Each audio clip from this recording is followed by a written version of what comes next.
I got together with Ron and Russell Mael of Sparks fame, and this was the result. Russell and Ron, welcome along.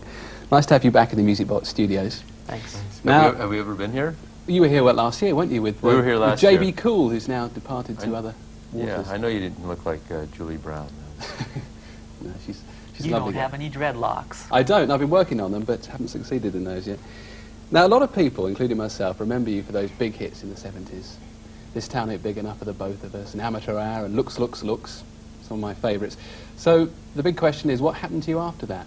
You rather disappeared, didn't you, off the scene? Well, in Britain and in Europe, we haven't been as visible as we have in the States. After that period, we moved back to Los Angeles, where we're from, and we've been real current and active over there, and just unfortunately things haven't clicked that well in Europe or in Britain, and hopefully now we're going to try to rectify that and be a bit more visible over here.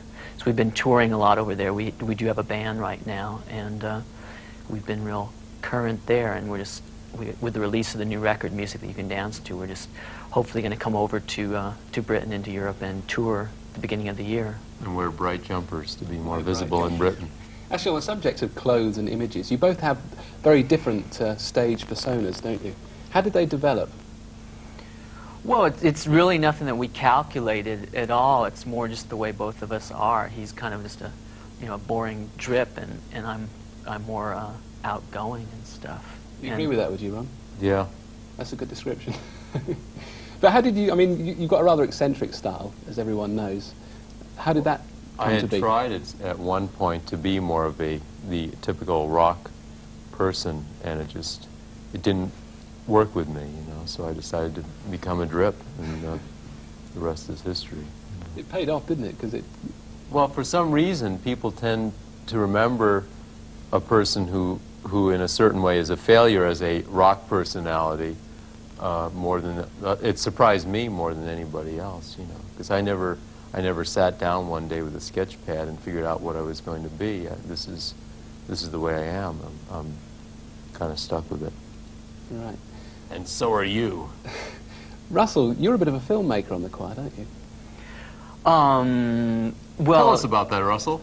Tell us about my past films that I made. Well, actually, both of us are. I don't know if you're referring to the video or not, but well, I went to film school at UCLA and have been interested in films. But more specifically, we both worked on the new video, was both real interested in filmmaking, and we decided finally that since we're taking control of everything that we do now musically, we produce ourselves now, that the next logical step was also to be able to take total control over the video making process, because in the past we've done videos and they've been more or less, some we've liked more than others, but they've been more out of our hands, except for just the conception of it, the basic ideas and all. We've had a lot of the time, but then usually it's turned over to a big video production company and they give their interpretation of what they think your song is about. But this time we decided just to take the whole creative control into our own hands, and so we made the video on our own. We did all the editing and the actual shooting of it, and the whole thing, as it were. All right, while we're on the subject, let's take a look at it now. Sparks and Music You Can Dance To.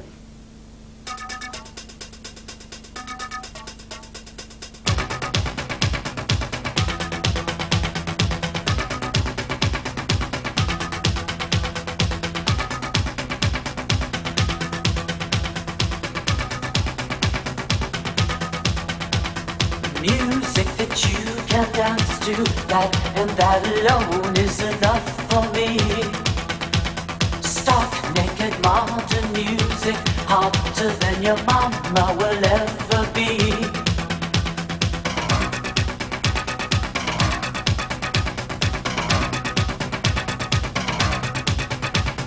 Music that you can dance to, cracks you like a whip, but it feels so right.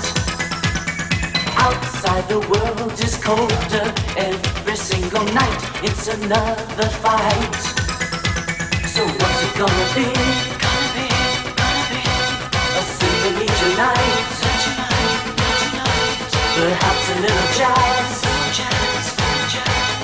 All I wanna hear every day, every night is music that you can dance to every single beat's where it ought to be. It's knocking good music, that and that alone is enough for me.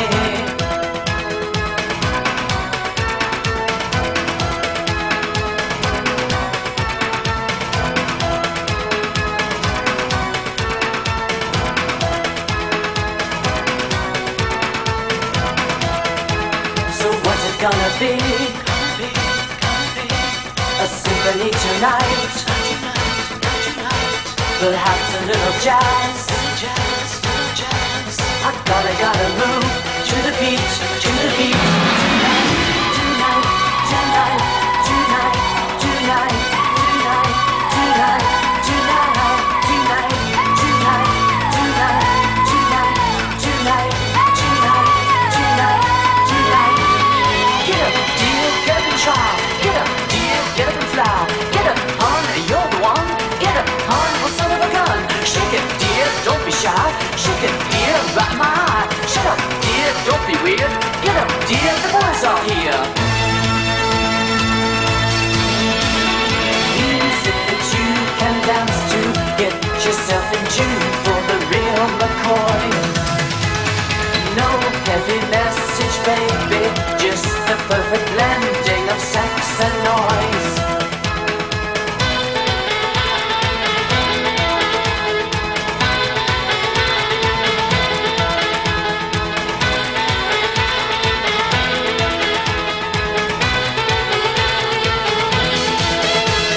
Well, get up, dear, get up and try. Ron and Russell are on the programme today. We've just seen their new single, Music You Can Dance To, also the title of the latest album, or the new one about to be released on us. Would that describe the album quite well, that sentence? Well, it doesn't. It doesn't.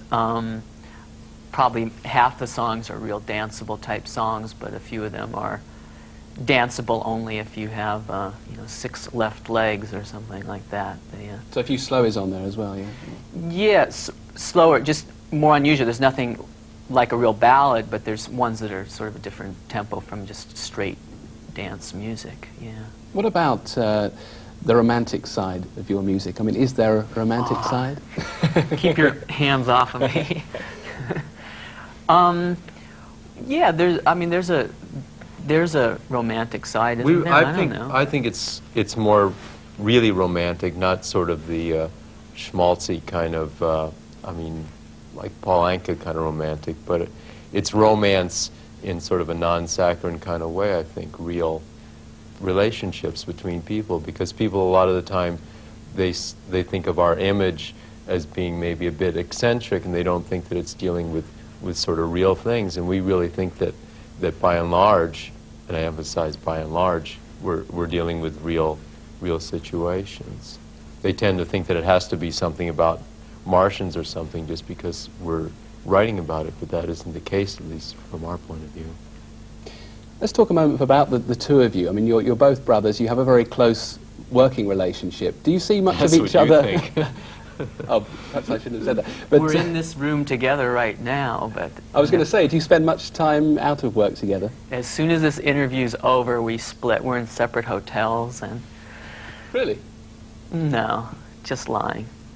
We do so much of what we do, and so much of what our time is about is the music, and so during that time we're together, but when it's free time, which doesn't occur that often, we tend to go our separate ways to our separate relationships. We've already covered relationships in the previous question, so I won't. That's right. Briefly, what plans have you got for the future now? You've got the new album about to be released. We've got no plans for the future, really. You'll take things as they come. I got plans, though. My half of Sparks will be coming on tour, hopefully. I don't know what his half of Sparks is going to be doing, but one of the things we've been doing a lot real recently has just been playing live in the States, and we're intending to come to Europe and play real soon, if all goes well with the new album.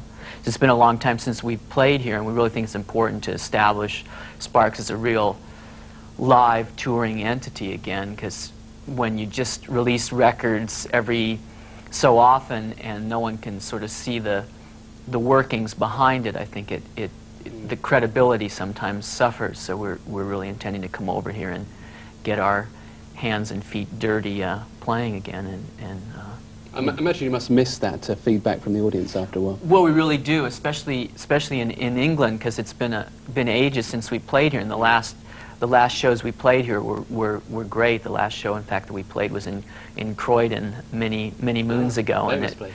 yeah, and it was a real good memory for us. And so we've been playing a lot in the States, but still it would be real satisfying for us to be able to come back to England and to Europe under really favorable conditions, like with the current record, because we don't want it to just be based on the past when we come here. We want it to be people coming to see the latest thing that we've done, and also remembering some of the past things as well. All right, well, thanks for coming in, chatting Thank to me. you. Best of luck. Thanks. Thank you. Thanks.